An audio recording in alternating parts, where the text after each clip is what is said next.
The Alibi Man Chapter 47. A couple of TV news vans had taken up residence in the main parking lot at Players. Python-sized tangles of cord had been snaked from the vans up to the prime exterior shot spots, where blinding white lights and screens stood on spider legs, ready for the on-camera talent to step in front of them. Irina's murder was big news again, with the rumors about the Alibi Club and its members. This was the last public place Irina had been seen Saturday night, a natural choice for a backdrop. As I watched the blonde woman with a very serious expression stepped into one of the setups to do her thing. Excuse me. The tall, gangly kid was working the valet stand. His hair was sticking up. Excuse me. He looked overwhelmed, which I imagine happened all the time, considering the slow turning wheels of his brain. Where's your pal, Jeff? I asked. I don't know, he said, breathing a little fast. He's late. I know that, and it's real busy. He hustled off to open the doors of a cream colored Bentley. I went inside the club, took the stairs down, and told the matron I was there to meet Mr. Barbaro. We were just far enough into the dining room that I couldn't gracefully back out when I saw the real focus of the media attention, Bennett Walker and my father having dinner. A publicity stunt that had my father's fine hallmark all over it. He wanted the public to see Bennett handsome, well dressed, well behaved, having a serious discussion with his handsome, well dressed, well respected attorney. Only my father could have bullied club management into allowing cameras into the dining room. My feet stopped moving forward, and I couldn't help the scene but look right at them. My father was holding court and had yet to notice me. His hair had gone entirely gray, and his face was a little drawn, but otherwise he looked exactly the same to me, arrogant, intelligent, and in his element in front of cameras. The mix of emotions that bombarded me in that moment were diverse and upsetting. Just as I had with Bennett, I wanted not to feel anything when I saw my father for the first time in all these years. But of course, that couldn't happen. The emotional memories of the first 21 years of my life rose up like a tidal wave inside me.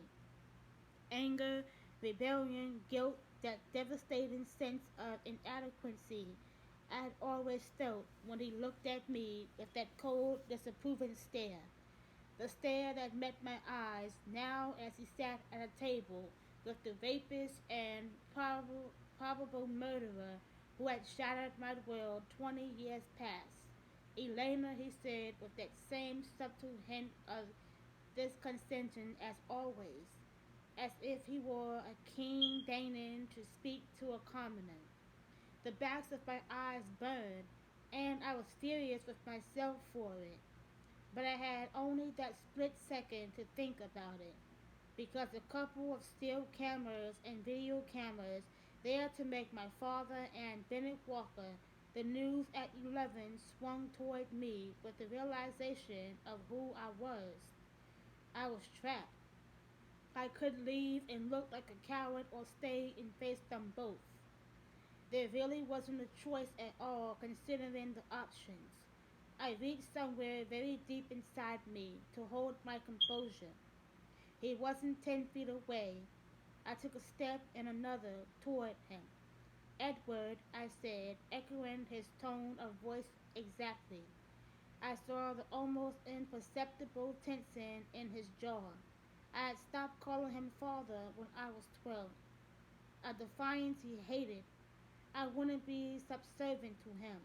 He had punished me time and again for my disrespect. I had never wavered. The only currency that meant anything to me had been the horses, and I knew he would never take them away from me because it would reflect badly on him and make him look like the tyrant he was. I glanced at Bennett, then back at Edward. Just like old times, I said. Bennett destroying a woman's life, you defending his actions, and me on the side of right. He was furious with me, but he would never show it in public. He rose as any gentleman would. Bennett stayed seated and pouted. Be careful, Elena, my father said very quietly. Be careful, I said so everyone can hear. Of what? Are you threatening me? You wouldn't want to say anything slanderous, he said, in that same quiet voice he might use to speak to a small child. I laughed and smiled a sardonic half smile. It's only slander if it isn't true. Shutters and motor drives went mad. He shook his head sadly. It's a shame you became so bitter. The benevolent monarch might ask. How can you be disappointed? I asked calmly. I'm exactly what you made me. He sighed the sight of the long suffering parent. You shouldn't upset yourself, Elena. It isn't good for you, implying that I wasn't psychologically stable. Well, father, I said, with such venom he would never want to hear the word again. Just when I think you can't possibly disappoint me more than you already have, you managed to find a way. Congratulations. I turned my back to him and walked away. I'll give your regards to your mother, he said, if you want me to. I just kept walking. I certainly didn't care if people thought I was an ungrateful child. People had thought far worse things about me. Mrs. Stetz, Miss Estetz. I held a hand up to indicate. I had no intention of speaking to the media. They then tried to follow me into the ladies' room. The dizziness hit full force then. The shaking, the sweating. I threw up, rinsed my mouth, splashed cold water on my face. I didn't look at myself in the mirror for fear of what I would see in my eyes. Vulnerability. I would hate myself for it. I rinsed my mouth again, then dug an Altoid out of my purse. When I finally stepped out into the hall, I was alone. The jackals had all run back to try to pull some meat off my father. As I turned toward the terrace, there was Barbaro looking at me, my vision flashing red. I went straight at him and into his face. You rotten son of a bitch, I said, struggling to keep my voice down. You filthy rat bastard son of a bitch. You set me up. No, Elena, I swear, he said. I gave him such a look of the skies. He should have died from it. Elena, please, a maid to grab my arm as I turned away from him. I jerked out of his grasp. My pulse was roaring in my ears. I slammed out the side door to the external staircase and started climbing. I knew he was behind me. I kept walking. I didn't know you were here, he said, hustling alongside me as I went toward the parking lot. Oh, please, you can't come up with anything better than that. That's the truth. I swear, I wouldn't do that to you. Why not? I asked, finally stopping, and turning to face him. We were well away from the building now and half hidden by trees. Why wouldn't you, Juan? Jim Brody is your bread and butter. I'm supposed to believe you wouldn't set me up if he asked you to? Bennett is your best friend. You wouldn't help him if he asked. You already have, and something far more egregious than blindsiding me. I didn't. Or did my dear old dad put you up to it himself? I asked. I'm sure you've met him. You've probably been out on one of his boats with Ben. Christ, he's probably your lawyer too. I refused, he said. Brody offered. I refused. So you're a rat leaving a sinking ship. Is that it? Trying your luck on your own? I'm not guilty of anything but looking the other way. Yeah? Well, a girl died in that time you turned your head, I said. That makes the person looking away an accessory. I wasn't there, he insisted. That's your new story? It isn't a story. Listen to me, he said. He looked over his shoulder, checking for cameras and microphones. No one had noticed us. I was not there with Bennett all night, he said. I stifled my temper and studied his face in the pale light. It had been a long time since I learned to spot a liar. I was very good at it. If Barbara was trying to scam me, he was very talented. Where were you? I asked. I went to Bennett's house after the party, but I didn't stay. I didn't want any part of it. Any part of what? I asked, my mind running rampant with sordid and terrible possibilities. He looked away. I am not a Boy Scout. I partied a lot. That's not a secret. Spit it out for Christ's sakes, I snapped. I'm a big girl, and you, as you said, are no Boy Scout. Don't waste my time pretending to be embarrassed or trying to break it to me gently. I was a cop for a long time. Nothing you have to say is going to shock me. Irina was high. She'd been drinking, he began. Everyone was on something or another. Irina told Jim Brody she wanted to give him a very special gift for his birthday. He was clearly uncomfortable with the memory. I waited. Irina was the only girl who came back to Bennett's house that night, he said. I felt sick at the possibilities for the rest of the story. Irina, brash, high, full of herself, and half a dozen men with one thing on their minds. She wanted to. I held up a hand to forestall any details he might have been about to give me. The details of the debauchery didn't matter. Only one thing did. Who killed her? I asked. I don't know. I told you I left. I walked back here for my car. Did anyone see you leave the party?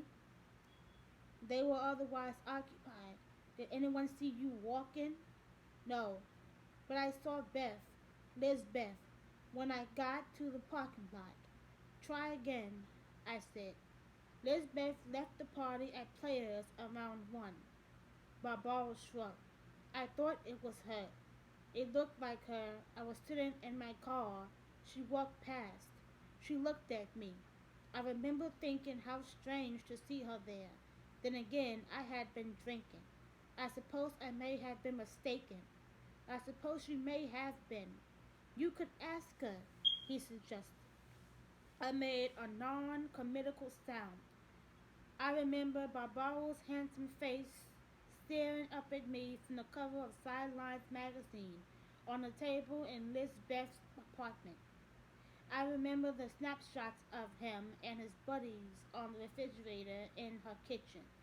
He may have figured she would back him up because he was who he was or because she had a crush on him. Or he might have been counting on her silence because it had been assured the night before when someone whispered in her ear, this is what happens to girls who talk too much. No one else, I said.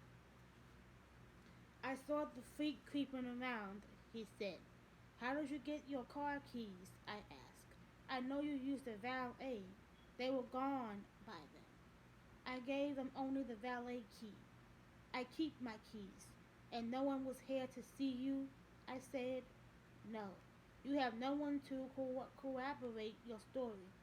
No, he said, growing impatient with my line of questioning while he was trying to do the good and noble thing. I didn't care. Good and noble were two words with which none of his catchery had more than a passing acquaintance. I shrugged. I'm only asking you the same questions the detectives will. He still took offense. I wish I had seen 10 people, but I did not.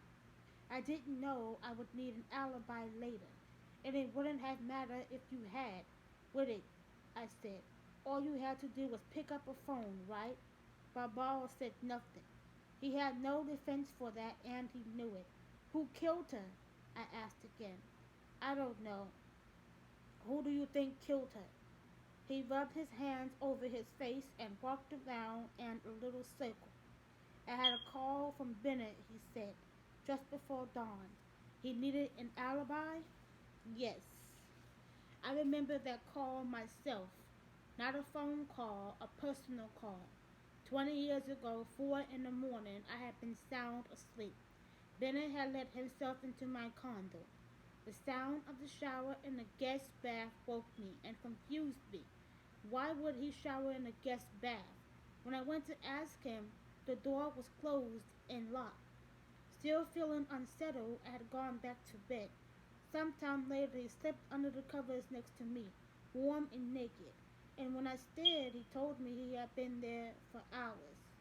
No, you haven't, I whispered, a strange apprehension staring inside me. But you'll say that for you, won't you, baby? You'll say that for me. I felt sick at the memory. Later, he told me Irina was dead by Ball said that she was dead when he found her in his pool. He said she must have drowned. And you believed him? I said. I wanted to believe him. He's my friend. I couldn't imagine it hadn't been an accident. If it was an accident, why didn't he call 911? She was dead, he rationalized. He was afraid of the scandal. He's a very visible, wealthy man from an influential family. His wife is a fragile person. I wonder if he ever thought of that while he was busy fucking 20-year-old girls, I said. And so, because Irina was already dead and out of his touch and concern for his invalid wife, he and you thought it was a perfectly acceptable idea to dump her body in a canal so aquatic organisms could feed on her eyes and her lips, and an alligator could stick her course under a sucking log to rot until it was just right for dinner.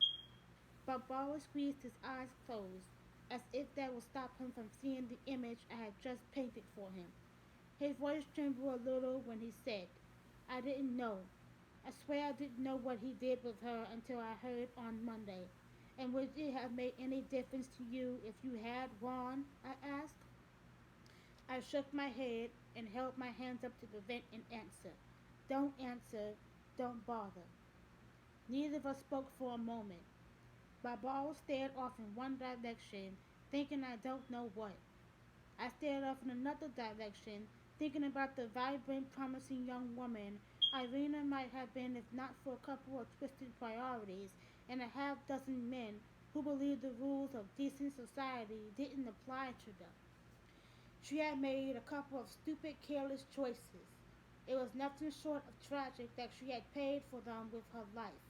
Did Irina think Bennett would marry her? I asked. Barbara looked at me confused. Why would she think that? She knew he's married. I think she might have been pregnant. She had set her sights on him. All things considered, I don't think it would have occurred to her that his wife would be an obstacle. She was young, beautiful, vibrant, exciting, sexy. Unfortunately, she didn't realize those are qualities a wealthy man looks for in a mistress, not a wife. And the two things she was lacking were the only things that counted to a man like Bennett Walker, money and connections. I never thought anything like this would happen, Barbara said softly. Yeah, I answered in kind. It's all fun and games until somebody loses their life. What happens now? He asked. You talked to Landry. I took my cell phone out of my bag but hesitated before hitting Landry's number. You could have called him yourself, I said. Why did you want to talk to me first? I'm doing this because of you, Elena, he said, the big brown eyes earnestly on me. Because of the things you did said to me last night. That's not the kind of man I want to be. What a pretty line, I thought. But I didn't believe him, and I didn't trust him. I'm flattered, I said without sincerity, then opened my phone and called Landry. Like, comment, and subscribe on this video. Bye!